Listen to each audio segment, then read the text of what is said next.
ప్రేక్షకుల హృదయాల్లో ఎప్పటికీ నిలిచిపోయే సినిమాలు అరుదుగా వస్తుంటాయి. అలాంటి అరుదైన సినిమా అనే అభిప్రాయాన్ని ట్రైలర్తోనే కలిగించింది రాజధాని ఫైల్స్. రాజధాని కోసం భూములు త్యాగం చేసిన వేలాది రైతుల ఆవేదనని కళ్ళకి కట్టినట్టు చూపిస్తూ తెరకెక్కిన ఈ సినిమా ప్రేక్షకుల ముందుకు వచ్చింది. మరి సినిమా ఎలా ఉందో రివ్యూలో తెలుసుకుందాం.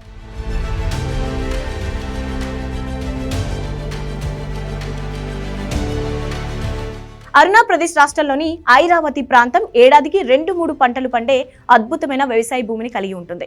అయితే ఆ ప్రాంతం రాష్ట్రానికి నడిబొడ్డున ఉండటం, అన్నిటికీ అనువైన ప్రాంతం కావడంతో ప్రభుత్వం ఐరావతిని రాష్ట్ర రాజధానిగా ఎంపిక చేస్తుంది. తరతరాలుగా ఆ భూమిని నమ్ముకొని బ్రతుకుతున్న రైతులకు తమ భూములు ఇవ్వడం ఇష్టం లేనప్పటికీ రాష్ట్రం కోసం, భావి తరాల భవిష్యత్ కోసం త్యాగానికి సిద్ధపడతారు.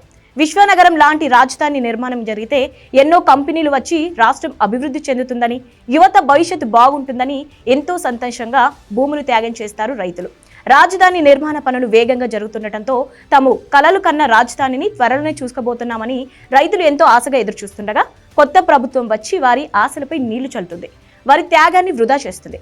అమరావతి రాజధానిగా ఉంటే గత ముఖ్యమంత్రి పేరే చరిత్రలో నిలిచిపోతుంది. నీకు ఎలాంటి పేరు రాదని తన పొలిటికల్ అనలిస్ట్ చెప్పిన మాటలతో నూతన ముఖ్యమంత్రి 4 రాజధానుల రాగాన్ని ఎత్తుకుంటాడు. దీంతో ఐరావతి రైతులు అహింస మార్గంలో ఉద్యమానికి దిగుతారు.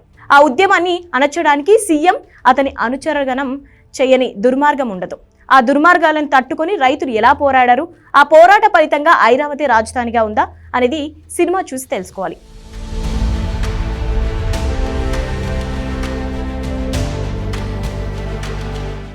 ఈ సినిమాలో ప్రతి ఒక్క యాక్టర్ ప్రాణం పెట్టి నటించారు. రైతు నాయకుడిగా వినోద్ కుమార్ నటన కట్టిపడేసింది. ఇప్పటిదాకా ఆయన పోషించిన ఉత్తమ పాత్రలలో ఒకటిగా ఇది నిలిచిపోతుంది. రైతు నాయకురాలిగా వాణి విశ్వనాథ్ కూడా మెప్పించారు. ఎమోషనల్ సన్నివేశాల్లో ఆమె నటనకు ఎవరైనా కంటతడి పెట్టాల్సిందే. ఇక రైతుల కోసం పోరాడే యువకుడి పాత్రలో అఖిలన్ నటన గుర్తుండిపోతుంది. ఎంతో అనుభవం ఉన్న నటుడిలా పాత్రలో చక్కగా ఒదిగిపోయాడు. వీణా, పవన్, విశాల్, షణ్ముఖ్, మధు, అజయ్ రత్నం, అంకితా ఠాకూర్ తదితరులు వారి పాత్రలకు పూర్తి న్యాయం చేశారు. ఏరువాక పాటలో అమృత చౌదరి నృత్యం ఆకట్టుకుంది. సాంకేతిక విభాగం యథార్థ సంఘటనల ఆధారంగా రాసుకున్న ఈ కథను దర్శకుడు భాను ఎంతో సహజంగా తెరకెక్కించాడు. సినిమాని ఆయన ఎత్తుకున్న విధానం, కథలోకి తీసుకెళ్లిన విధానం చాలా బాగుంది. రైతుల ఆవేదనని కళ్ళకి కట్టినట్టు చూపిస్తూనే కమర్షియల్ అంశాలను కూడా జోడించి సినిమాని ఎక్కడ బోర్ కొట్టకుండా మలిచారు. అన్ని విభాగాల పనితీరు అద్భుతంగా ఉంది. దర్శకుడు భాను కథా కథనాలతో పాటు తనదైన మేకింగ్తో మెప్పించాడు. మణి శర్మని లెజెండరీ మ్యూజిక్ డైరెక్టర్ ఎందుకంటారో మరోసారి రుజువైంది. పాటలతో ఎప్పటిలాగే మ్యాజిక్ చేశారు. ఏరువాక సాంగ్తో పాటు థీమ్ సాంగ్స్తో మెస్మరైజ్ చేశారు. ఇక నేపథ్య సంగీతంతో అయితే సినిమాని మరో స్థాయికి తీసుకెళ్లారు.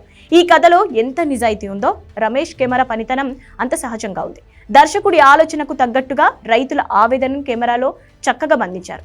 ఎడిటర్ కోటగిరి వెంకటేశ్వరరావు తన అనుభవంతో సినిమాని నీట్గా ప్రజెంట్ చేశారు. అనిల్ అచ్చుగట్ల సంభాషణలు ఆకట్టుకున్నాయి. నిర్మాణ విలువలు ఉన్నతంగా ఉన్నాయి. వినోదాన్ని పంచే సినిమాలు రెగ్యులర్ గా వస్తాయి, కానీ వాస్తవాన్ని చూపిస్తూ ఆలోచన రేకెత్తించే సినిమాలు అరుదుగా వస్తాయి. అలాంటి అరుదైన సినిమానే రాజధాని ఫైల్స్. ఇది ఒక ప్రాంతానికో ఒక రాష్ట్రానికో చెందిన సినిమా కాదు.